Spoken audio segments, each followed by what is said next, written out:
Okay, welcome. So glad that you are here, my small but mighty patron group, and just wanted to get started on the importance of writing your own story. I have a workshop coming up in Chattanooga that will be live called My Life is a Lifetime TV Movie, the benefits of writing your story and how to get jump started. And we're going to follow that outline quite a bit. So I'll tell a little bit about my story, not because everyone's going to care deeply about it, but it's just the story of many failed efforts in writing and then kind of defying the odds by not giving up and things I learned on the way. And then, definitely talking about memoir, the different reasons people write it, and the benefits that you get from writing, even if you don't want to be published, and ways to jumpstart your writing so that you don't keep writing the same first page over and over.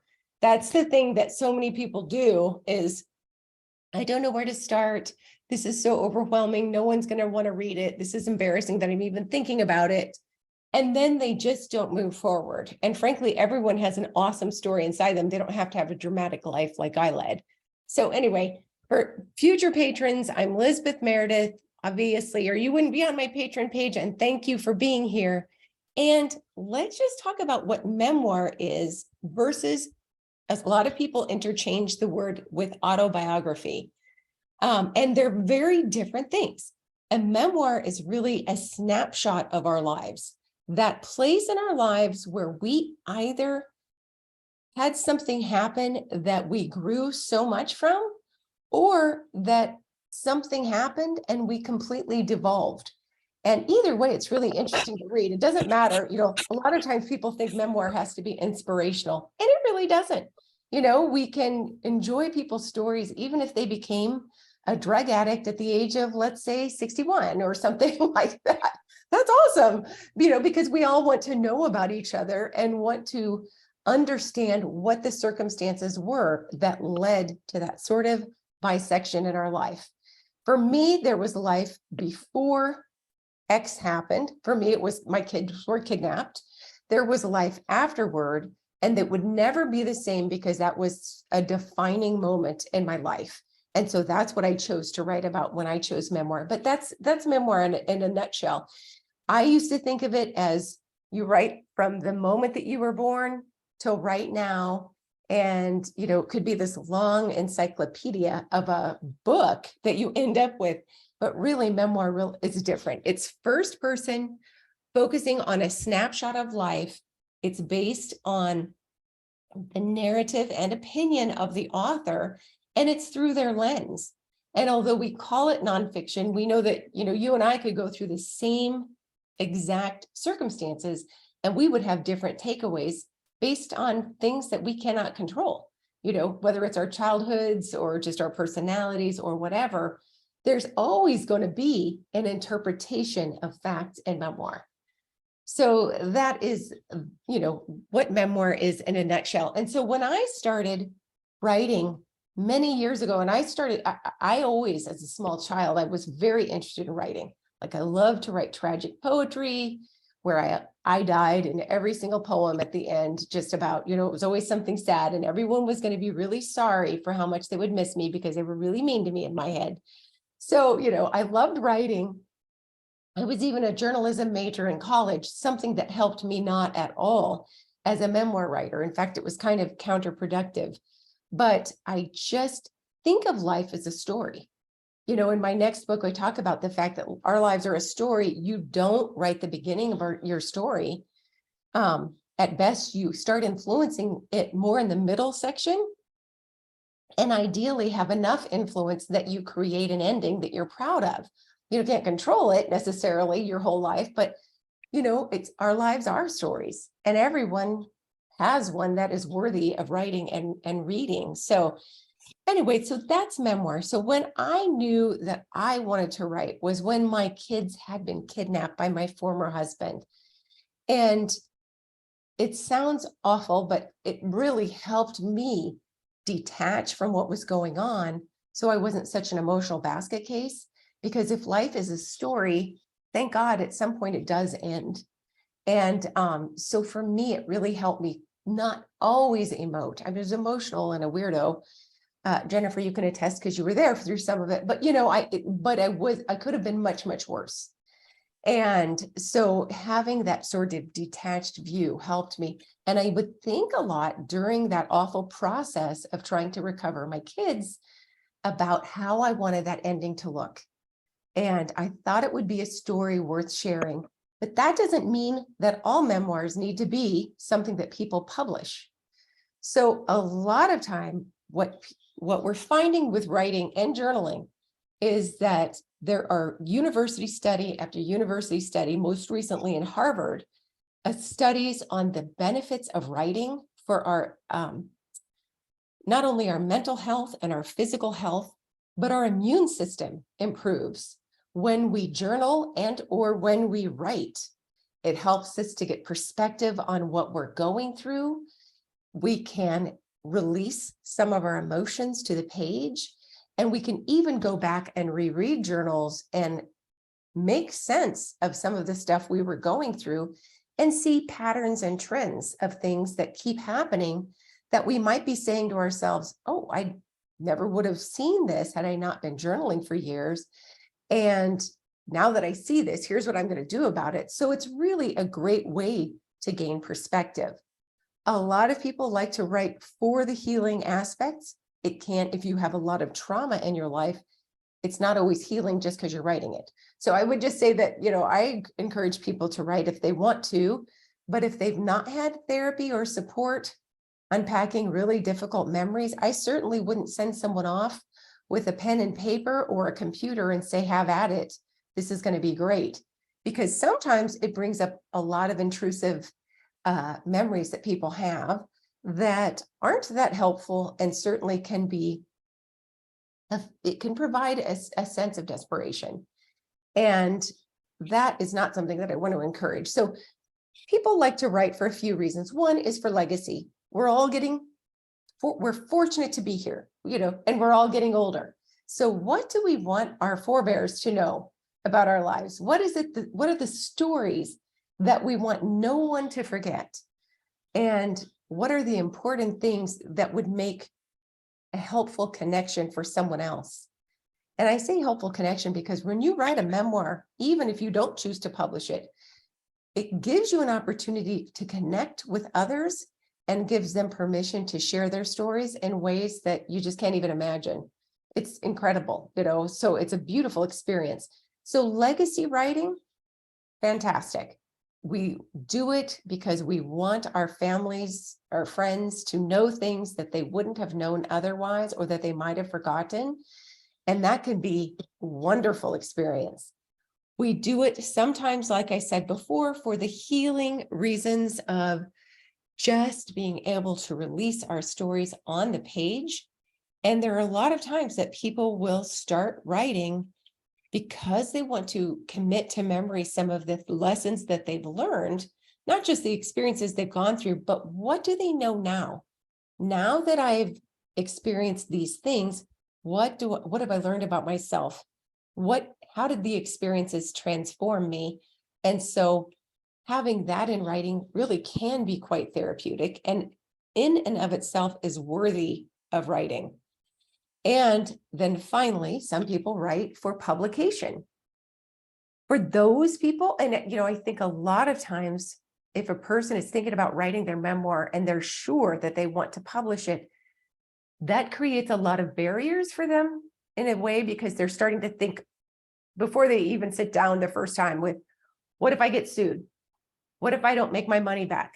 And I guarantee you will not. But that's just something to keep in mind realistically, that most authors today sell less than 1,000 copies of their book, even if they're traditionally published. So over the lifetime of their book, they're very likely not to sell 1,000 copies. So it's important to know this and to have realistic expectations so that we write for the correct reasons, and that we do it because it really does change the world, because it's an amazing way to connect with other people, because it's so beneficial to us as well.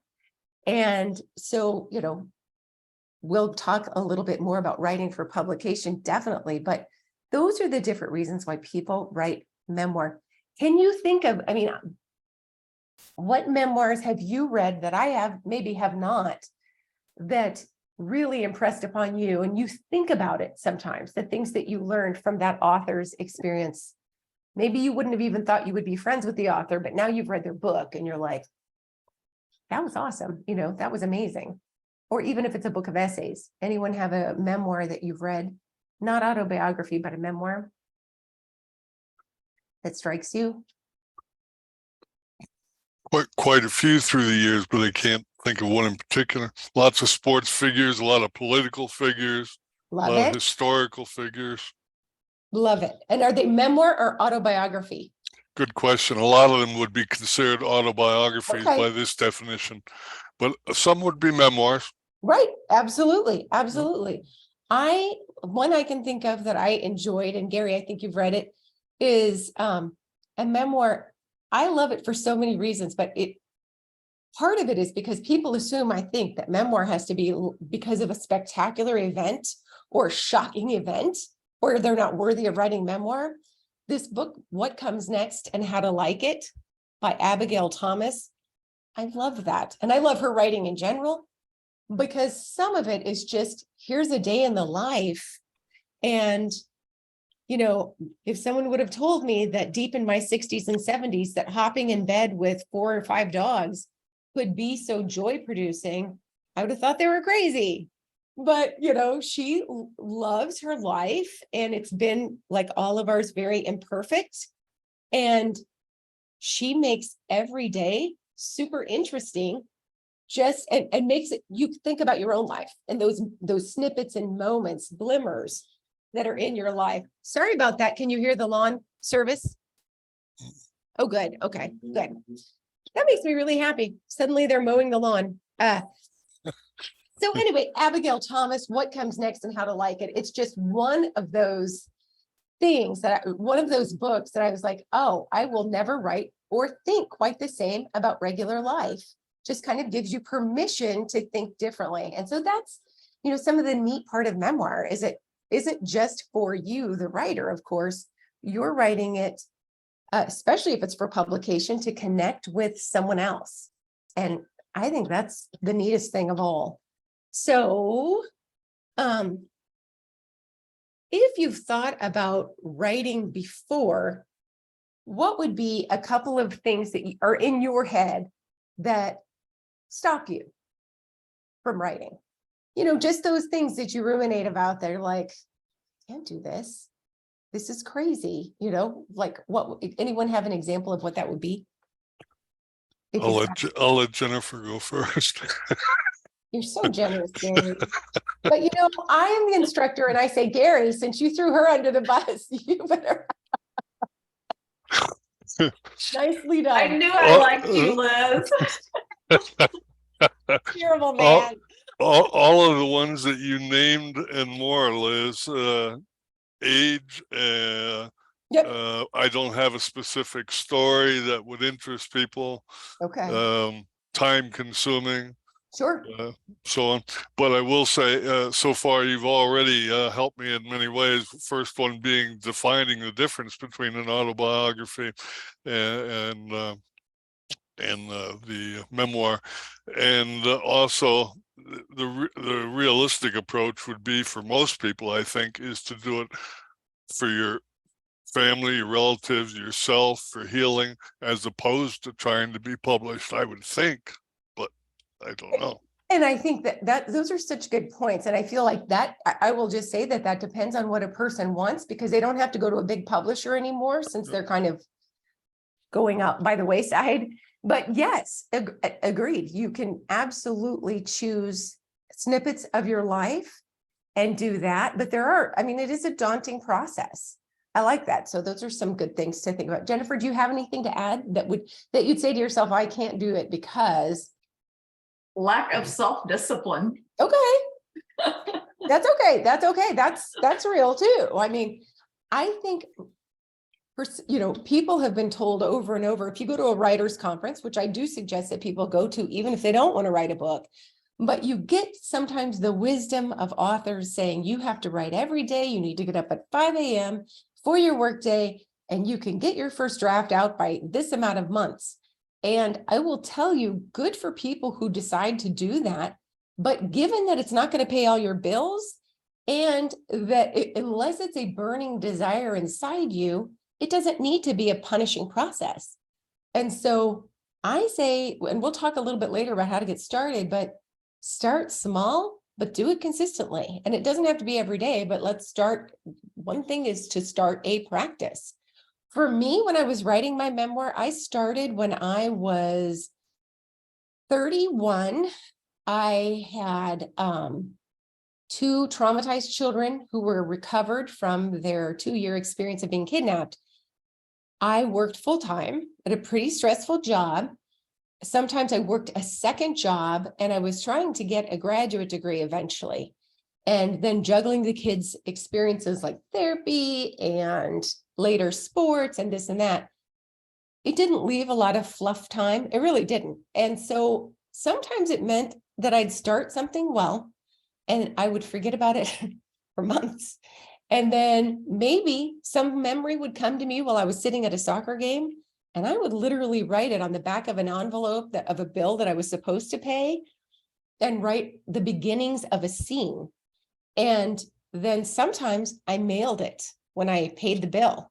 And so it was gone forever. I didn't have a smartphone to take a picture of the envelope, didn't have, it's just how life went, Somebody was treated to my rough draft when I paid my bill at GCI for my phone bill in Alaska. But it was the commitment to do it. It isn't always an easy, straight, arrow up, but it does, it's great to start and be consistent. But if that means starting with 5 minutes and adding on later, good one. And I think that's really common, that fear, So I'm not suggesting that people want to follow my lead and wait till they're 50 to publish their book, because it took roughly 2 decades for me to do it. But there were huge advantages to that. If you have a book in your mind, and it doesn't matter how or what, your why, and that's going to be important later for starting your memoir. And your why can change. You could start out with a legacy memoir that you realize people could love and enjoy. So it's not like you have to commit to one thing and never change your mind. But I will say this, if I would have published a book in my 30s, it would have been a very unlikable, different book than taking my time to do it right produced, because I had to grow up. I started out with a very angry, emotionally unstable book that was about getting even with a world in which, frankly, women had far less rights. And my kids had been so hurt, and I was so financially devastated, and I was just furious. I wasn't able to see all the miracles that had gone into bringing them back and the joy of having them back some of the time. I just focused on how I wanted to get even with people who'd been mean to me. So my mom and my former husband, I was going to set them on fire in the book. The advantage to waiting so long, quite by accident, was that I grew up. And so sometimes not being able to finish it in 3 months or 6 months, if you are in well enough health to wait a while, there are great advantages. So eventually I was able to understand their perspectives in a different way that made it a more balanced story, and a story that provided benefits for the readers. And so it's not the worst thing in the world to take a while, but creating a practice is something that we will talk about. Now, let me see if I can share the screen and reach what I need to reach. Okay. Now, can you see me okay still? I can. Can you see the screen where I shared it to? I can. And Jennifer, can you see as well? I think Yes, she's I good. can. Fantastic. Okay. So knowing when we get started writing a memoir, whether you start writing it pen to paper, which is still perfectly lovely and fine as long as you don't lose notebooks like I do, however you start writing, it is kind of important to know, at least to start with, who your audience is. That's going to matter a lot. Could your audience be a particular person, like your son or your brother? Yes, it absolutely, all the better, Gary, to have one person. It could be someone who's passed, it could be one of, I could write a memoir for my sister Wanda, who's died. And, it could be that one person. And there's a lot of advantage to thinking about one person as you're writing a book. For my next book, I literally thought of two different people. I'm still not convinced that it's certainly not Hemingway, but I think it's going to be useful to the exact audience. I'm hopeful. It can be very helpful, Gary, to narrow your focus like that, and you can be less self-conscious about writing. Then you want to think about things like your setting.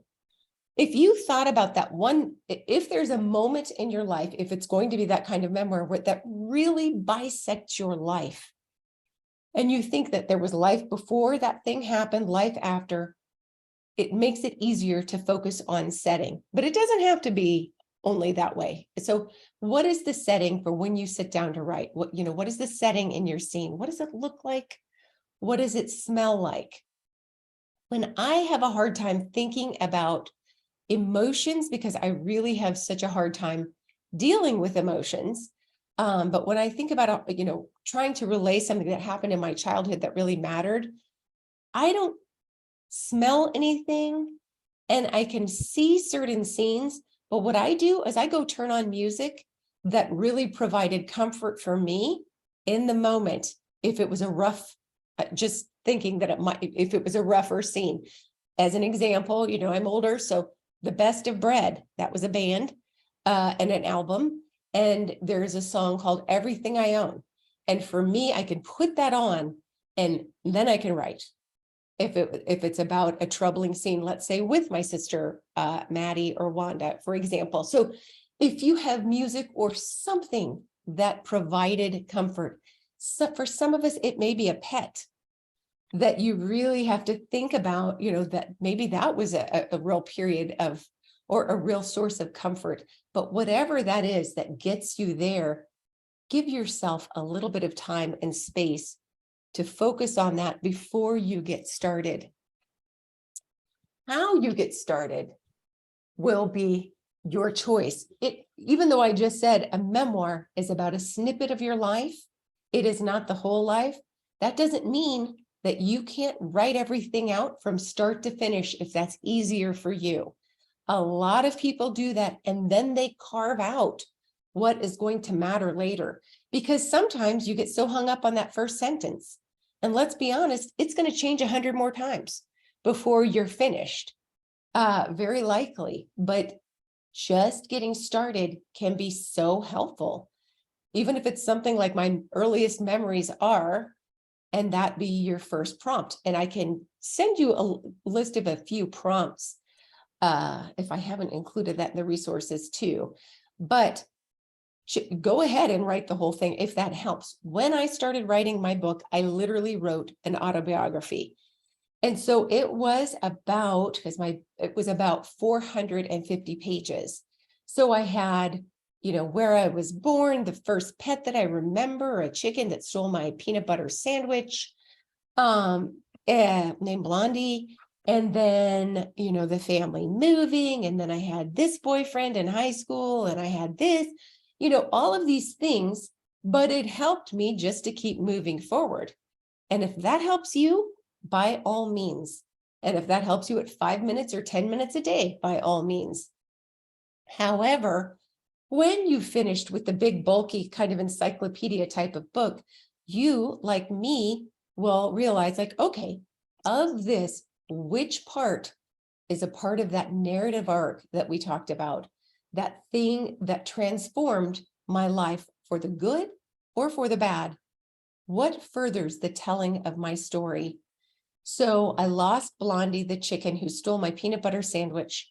I lost scores of crushes and, silly retellings of childhood stuff. The sad news is there were some happy stories of childhood with siblings that had to get edited out, but it's just how it is. People don't have a huge attention span anymore. If you are thinking about publishing a book, any longer, you don't want to go over 80,000 words. Most people have a very shortened attention span, thanks to the fact that we're often scrolling. And so you want to keep that in mind if you're writing a book, because 50,000 to 80,000 is pretty typical now for a book like this. Autobiography of a president or a Kardashian, that might be 600 pages. But your memoir, if you were thinking about publishing it, you're eventually going to carve out what was part of the transformation and let go of the things that were not. Do we have any questions or comments before I keep going? We doing okay? You're doing great, Liz. Okay. Jennifer, how about you? None. I just keep muting because my dog is like having a hyperactive moment. Well, of course, he's that's very fine. active in the background. So I love it. I just don't wait. I totally understand that. I just don't want you to feel neglected. You'll see sometimes my cat's running behind me as I zoom, and normally that's their perfect time to throw up, quite frankly. It's like the one time where they like shove their paw down their throat, like, hey, this will make great scene. So anyway, it's amazing they're as calm today as they are, because I know Gary can attest to the fact that sometimes they're just absolutely horrible behind me. They do cartwheels. Okay. So we talked about the fact that what slice of life will be your greatest focus, what will be your arc. And then as you're writing, one of the most difficult things is to write with you. You're going to be your own hero. I mean, that's kind of how it works in memoir. It sounds corny and narcissistic, but it's true. You are writing about the hero's journey in a way, but you want to write about yourself as a totally dimensional human. In other words, your book could be on something where you really shined, and you don't want to write only your swell points. You don't want to just write about things that make you look good and make other people look awful. In the same way, you don't want to do the reverse. It may have been about a time of your life that you just frankly weren't at your best. But on the other hand, you're not exactly a serial killer. And so, unless you are a serial killer, future patrons, but I'm sure there won't be. But even then, a good serial killer would have dimension. There were times that, someone like Ted Bundy was a very interesting, likable person, some people thought. And so if he had written his memoir, and he may have, now that I think about it, but ideally there would be dimension where you could find the fun parts and then the awful parts. And so it's more believable. Memoir does have that added benefit of, as you write about other characters, you become more empathetic with them, even if they were awful to you in life. And so, for example, I think about my mom, and I wrote very sparingly about her in my memoir, because you can't write, I was pretty old by the time it was published. You can't write a book of 80,000 words and write a whole bunch of childhood and a whole bunch of the Greek abduction as an example. But as I wrote, I had to do research, and I found things like, well, what was life like for a woman growing up during the Depression, whose father walked out on the family and then remarried without divorcing, created another family and named them the same names as his original kids. And she had to focus on raising her siblings, and she hated children. How great would that life have been to live?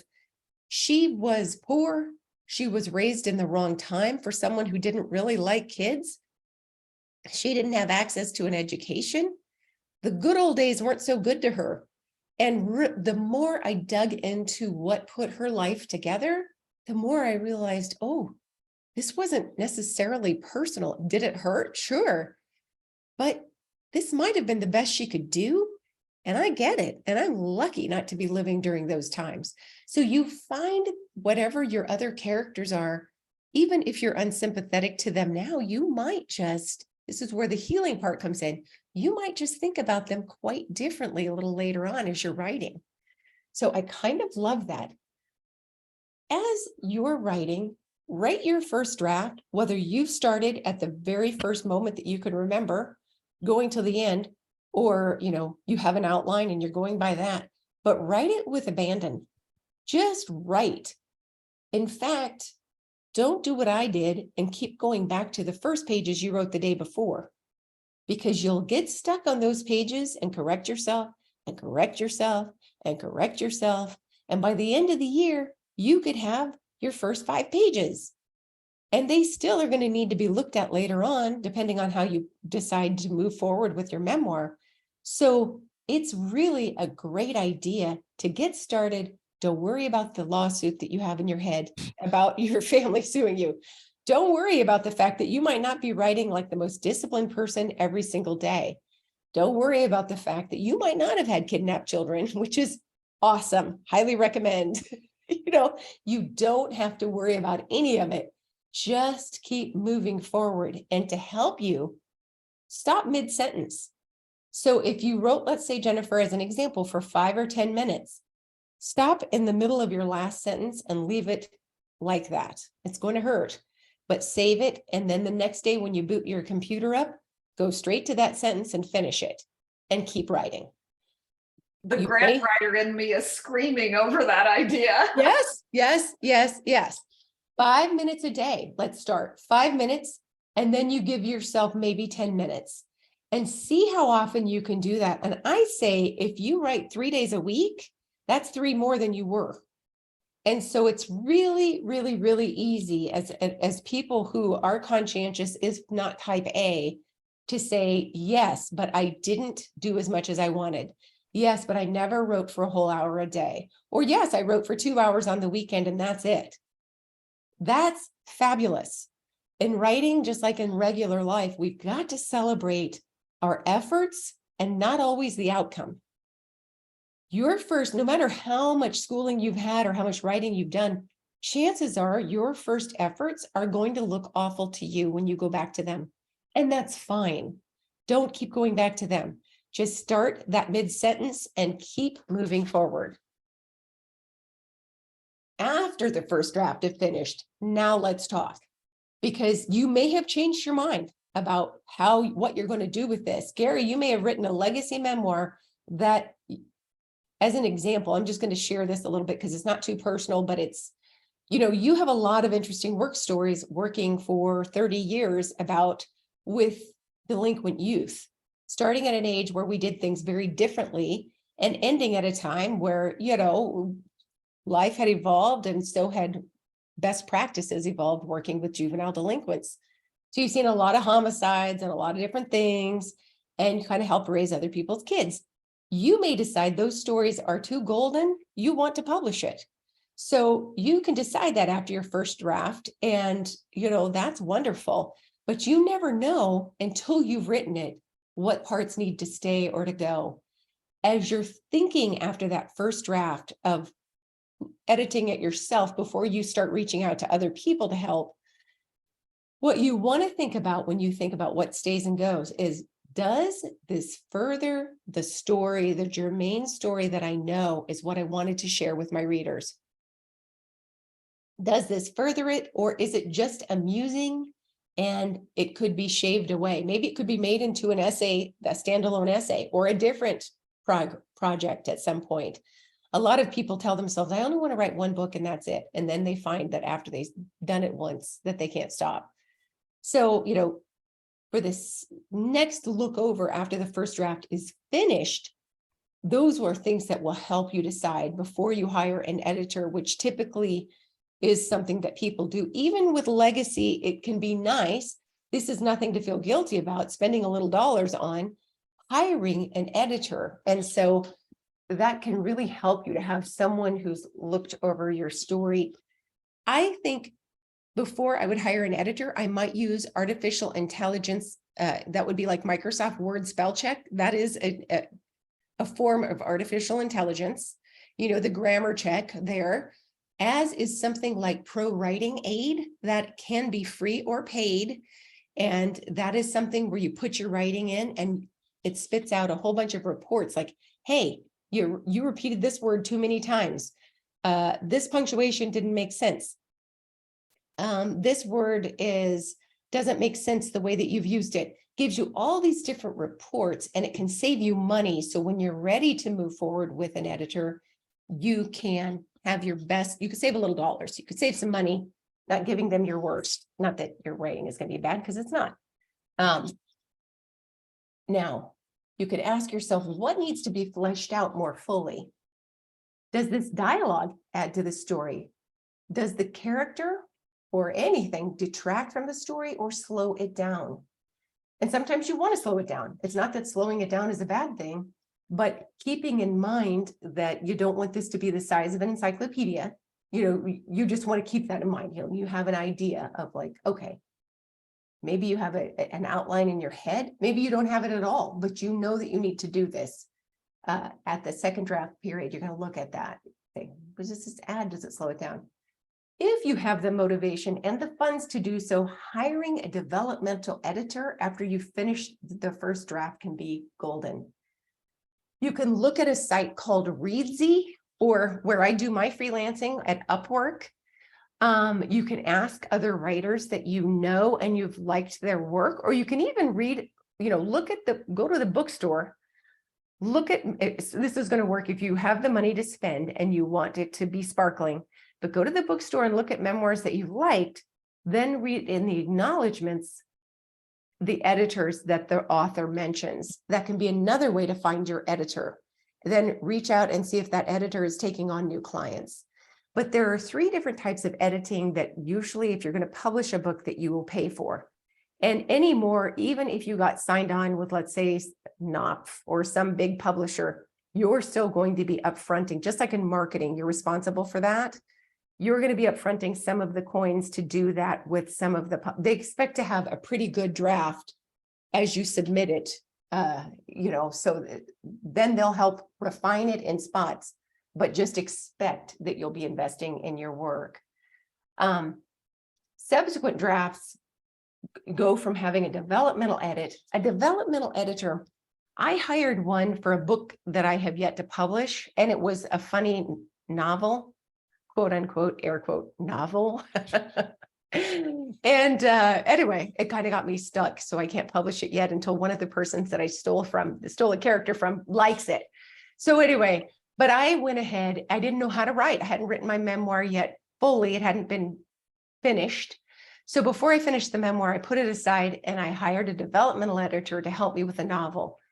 And for me, this differs everywhere, but for me, that meant you have to strike your own contract. But I would say, okay, how about I send you a chapter within 2 months and you send it back to me within 2 months, and then we have a Zoom call, or I just take your edits and I only connect with you if I need to clarify something. That saves more money. So it would go like that, chapter by chapter. It helped me figure out how to keep things moving forward in a way that made good story. The story beats all of the things. They've got it down, and they're not partial to your writing. They're not there to make you feel good about your writing. They're there to let you know that is gratuitous detail versus that's necessary detail. Let's go deeper. So that could be really, really helpful. After that, a copy editor can be really, really fantastic. Usually people, especially if they're planning on publishing, they'll hire a different person for that. So because you need fresh eyes on your work, you need somebody who hasn't seen it before, because even your developmental editor becomes immune to the typos or the things that don't make sense to another person. And then the final is a proofreader. You hire a proofreader, that's the cheapest one at the end, to do that final look through, and then you might have beta readers. Now, if you want to get a book traditionally published, and even if you don't, going to a writer's conference can be so golden, so golden. And if you're going to do that, then by all means, spend $25 to $50 extra and meet with an agent or an editor and give them your first pages. Even if you're just doing this for the fun of it, just as the discipline to start getting your skin toughened up to receive feedback and to find out. I mean, I have shaved, I swear to you, years off certain things by getting just the input I needed. These people are professionals. They have 500 to 2,000 queries a week. So when I tell you that they know what they're looking for, they really do, because they've got to know within 45 seconds to at most a minute if they're going to spend more time with you. So it really is helpful. It's embarrassing. You meet with them individual. Sure, you want to throw up a little bit, maybe if you're shy about these things, but it's great. It's really a great practice. And going to these conferences, you may come away with a critique group. You may come away with, like I came away with this last conference I went to, an accountability buddy.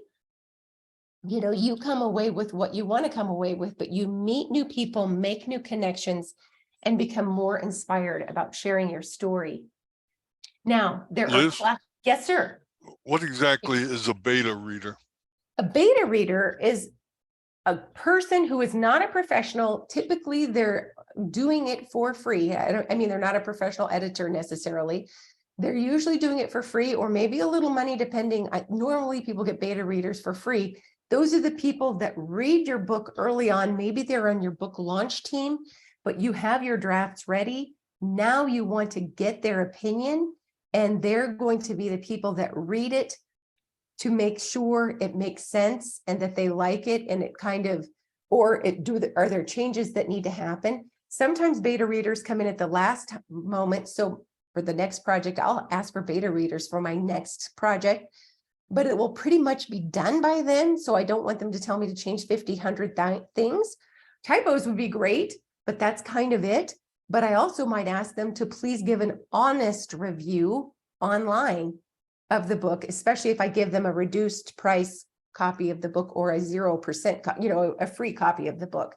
So those are beta readers. And what would be a number of beta readers that would be reasonable? 5, 10, 20? You know, Gary, that's such a great question. People do it differently. I've heard some people say they have as many as 50. I can think of nothing more torturous. I would rather have between this is just an opinion. This is not right or wrong. 2 to 10, because inevitably people get busy. And so if you had 10 people sign up, 3 will probably follow through in the timeline that's useful. Most won't do it until it's much, much later than the deadline, because that's just how life is. Also, it's kind of, it's asking a lot of people to be beta readers, because to be honest, and I feel the same way about my next work, they might hate it. And so they may, we may have decent rapport, or I may not know them very well, but they might hate it and get that sick feeling of like, oh no.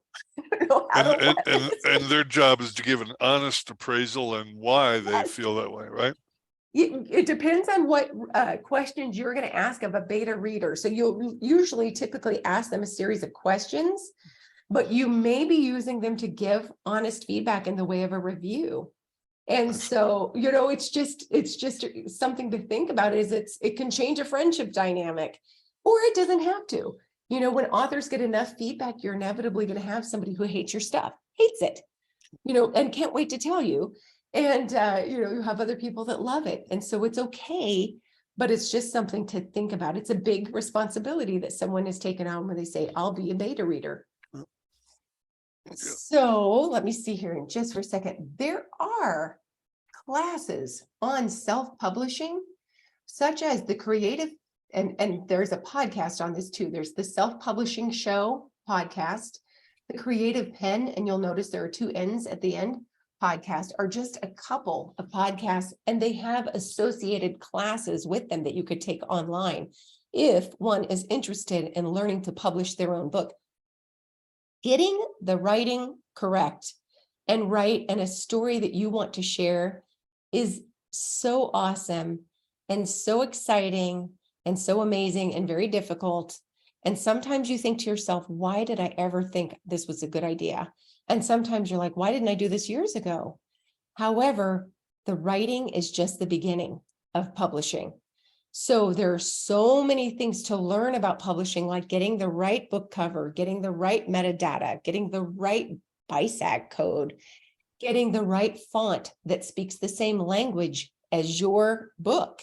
So it's advisable to work with somebody who knows more about that. That is certainly not me, but those podcasts and those classes, the books that I'll recommend and that I have for you down here are very helpful. So let's look over the tips real quick.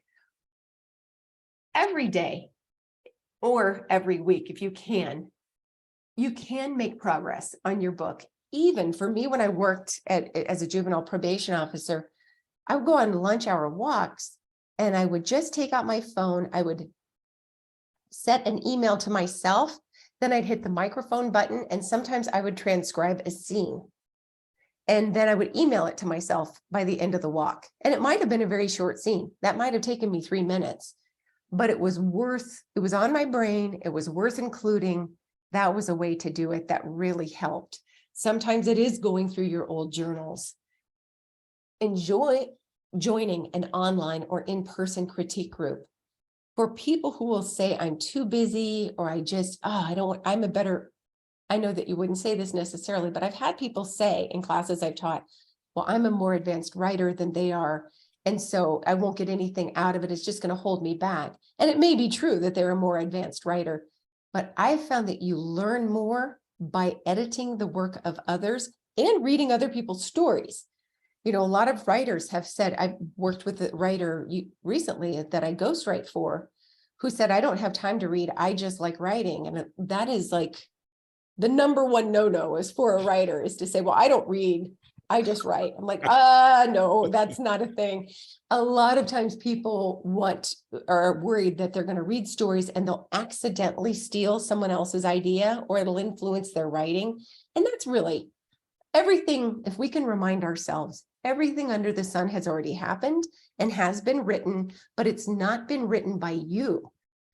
So don't worry about that. Keep reading and think about joining a critique group online or in person, or something like that, a writer support group. You can sign up for a writer's conference and submit those early pages to an agent or editor. I just can't tell you how valuable that is. And if you're thinking about sharing your story, even for legacy, read lots of memoirs. A good reader will make a great writer.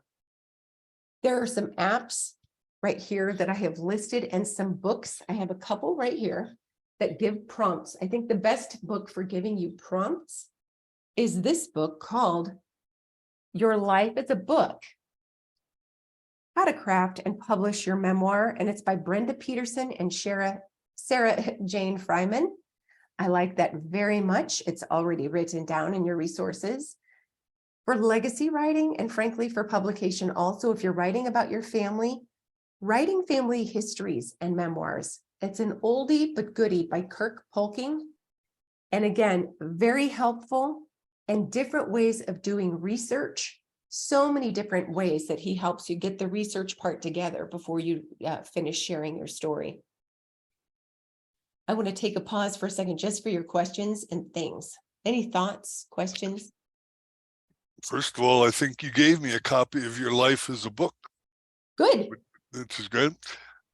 Secondly, jumping all the way to the end, for someone that's truly getting published in this day and age, I'm assuming that it's almost a given that you're going to want to be published in writing and Audible.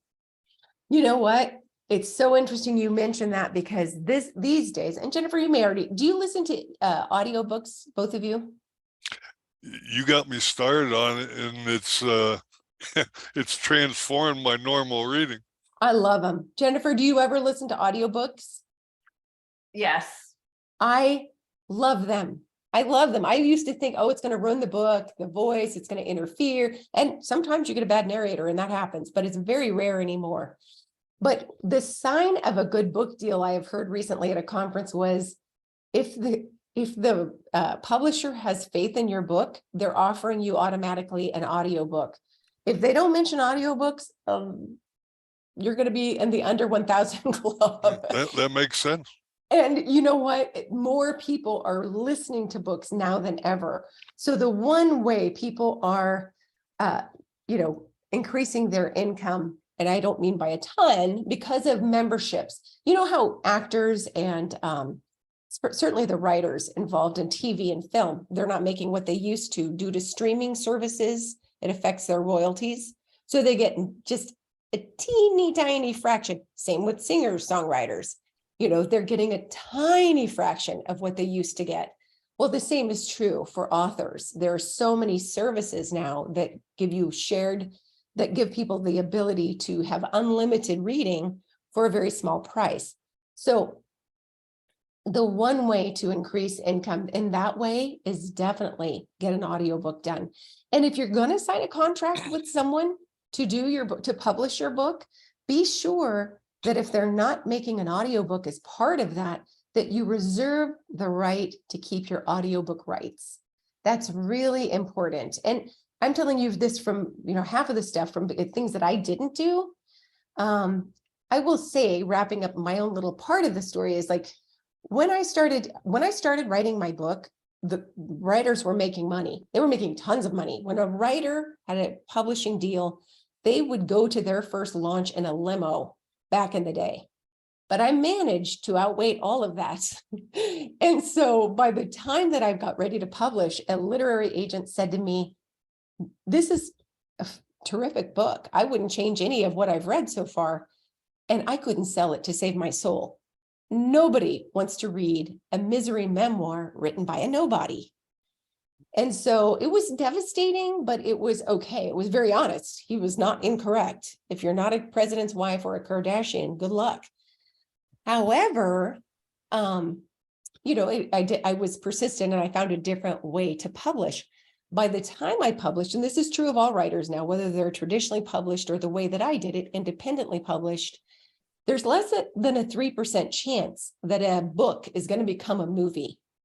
So the odds of that are like nothing, it's just almost not going to happen. They may be optioned for movie rights, but for it to get made into film, it almost doesn't happen. So I was really excited, and I'm still very grateful that this nothing book by a nobody author eventually did take root and got a life of its own and is a movie. But that's not the reason a person wants to write a book anyway, because you can connect, whether it's with your family, whether it's with other people, your coworkers, whatever. There's so many reasons to write and so many different routes, and you get to choose what you think is success. But either way, I think you're better off getting started if it's what you want to do. And don't listen to the voices in your head that say nobody will listen. Who's going to care? All of that. It's important. Jennifer, do you have any questions? And Gary also, but do you have any other questions, thoughts, or feedback? Not at this point, no. Thank you. Okay.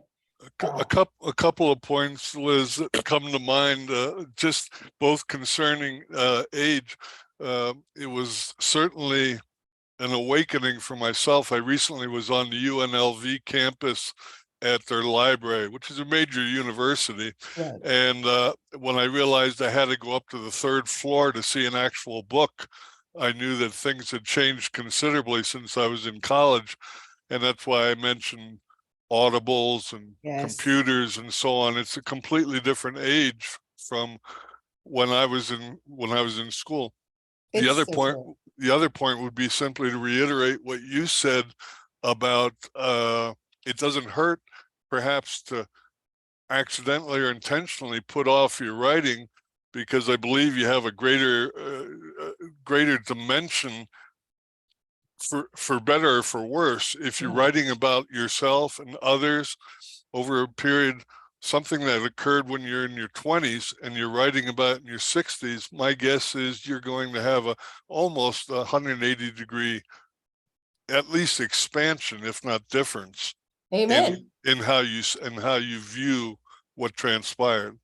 Exactly. We're always balancing. Life is not guaranteed with you want to not have some sort of reflexive book that just is pay attention to me, when in fact your perspective and your wisdom is going to shine with the passage of time and with healing, which is why authors will often, or instructors will often say, journal, if possible, journal to get that wisdom and that emotion and that healing before you start. But then those journals can be a great place to call from to create the book that's on your heart.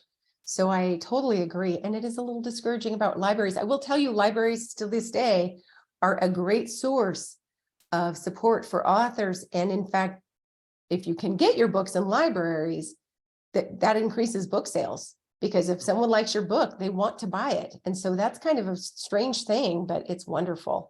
I love libraries. Yep. Love them. I'm going to shut this off and then we can, hold on 1 second. I'm going to pause the recording.